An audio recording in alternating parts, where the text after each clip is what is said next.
Hello there once again everybody, I'm Dean for My Progress, and today I'm going to be looking at a little piece of software driven by AI technology which is designed to help content creators to write the scripts for their YouTube videos and TikToks. Specifically, I'm going to be looking at this from a hypothetical situation about how students and academics might further down the road be using this technology to write, or at least start to write, their assignments and research articles. Before we jump into the video, as always, make sure to leave a like on the video, subscribe to the YouTube channel, and I'll be very interested to know your opinion of this software down in the comment section below. Let's get some conversation going. Now, it's obviously important before we start to make it explicitly clear that we don't condone any sort of cheating or essay mill type affairs when it comes to putting together some of our written ideas. However, this is a hypothetical discussion on just how scary AI technology might be when looking ahead and the implications this might have for academia and academic regulations. So I came across this software because I downloaded an app which I use to help generate the captions for our TikTok videos. As a whole, the algorithm works 99% perfectly to listen to our voices, to generate the captions at the right speed with the right emphasis of the words that we care about the most. And then just last week, there was a new feature added in the latest update.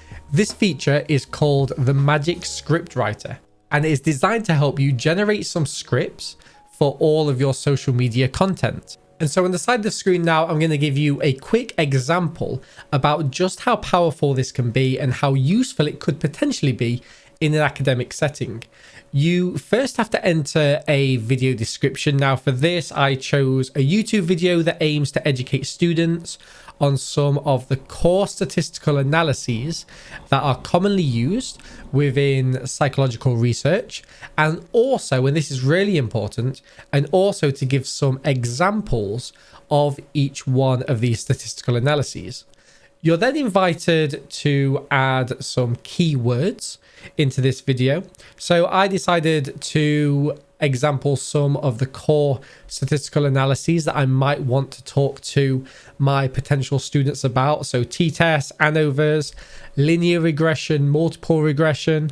I then go on to talk about ANCOVAs, and also I want to be very specific to comment that these include looking at covariates, so variables which we know have some sort of impact but that we want to control for. We then have to choose the category. So I opted for a YouTube video, but we could also go for TikToks if you want to make sure it's shorter. We then specify the audience. I opted for an unspecific audience, but you can also look for individuals of a certain age. And then you can also design the tone by which you want your video to come across. Professional manner or more of a casual and relaxed demeanor. And then the magic happens. There's a short and very short waiting screen. I haven't sped this up at all. And then it just gets to work. It starts formulating a potential narration or a script that you could have for a video. Now, this is obviously a really powerful tool. It works ridiculously quickly. I think it's got a timer on the top if memory serves, and it starts to put together really comprehensive paragraphs which not only give you the background information about those statistical tests, but also, if you look closely, gives you some real world examples of how those tests might be used. It gives a very comprehensive script. You can print this off, you can save it, and the idea of this is so that you can use it as a script to design some YouTube videos or some short form content. Now, I don't know about you, but that's quite scary. The script was incredibly accurate, the examples were very poignant, and for a potential beginner looking to immerse themselves in the knowledge of that particular research area or those particular methodologies, it gives you a really strong basis and grounding. I also tried this on a couple of other occasions. I asked it to make me a recipe and a flowchart for a leek and potato soup. And it did. It took me the step-by-steps. It showed me all of the ingredients that were necessary.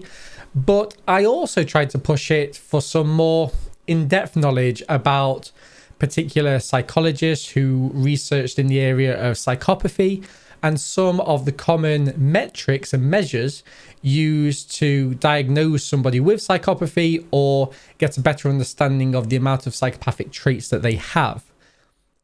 To the latter, I would say it was around about 50-50 in terms of accuracy.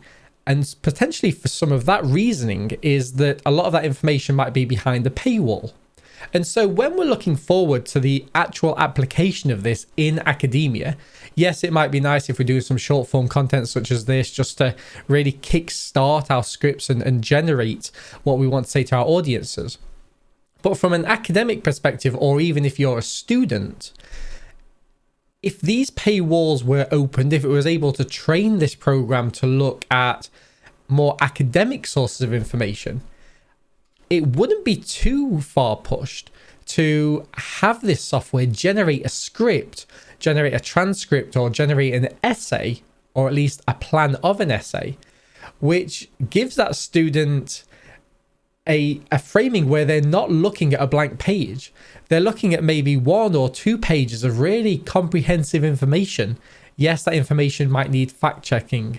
Yes, it might be a case that that information isn't properly cited or referenced, or that some of your sentences might not be as comprehensive as necessary.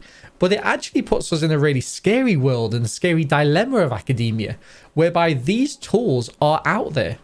You know, a little bit of fine tuning for our purposes, and suddenly we have a mechanism by which individuals can really get a head start with writing their assignments. And obviously this throws up lots of ethical issues. Is this ethical to do? You know, you're having somebody else, you're having something else start to write your assignments for you. How likely is it that these bots, if they are faced with multiple students asking for the same information, what's the variance going to be within the information that it puts across? Does it bring into consideration elements of plagiarism? And finally, what is the wider impact that this might have on our academic studies? I just don't know the answer. What I wanted this video to be was just to show and highlight to you that this technology is out there. And as academics, we need to be looking forward to see how this might impact our students, our studies, and also the quality assurance that we put around our degrees. So I've been Dean for my progress. Let me know in the comments down below when you're liking the video and subscribing to the channel what you think of this information. Is it technology that you knew existed? Might you be tempted to try this? And also, do you think you could get away eventually with this writing an entire essay for you? I'll catch you in the next video.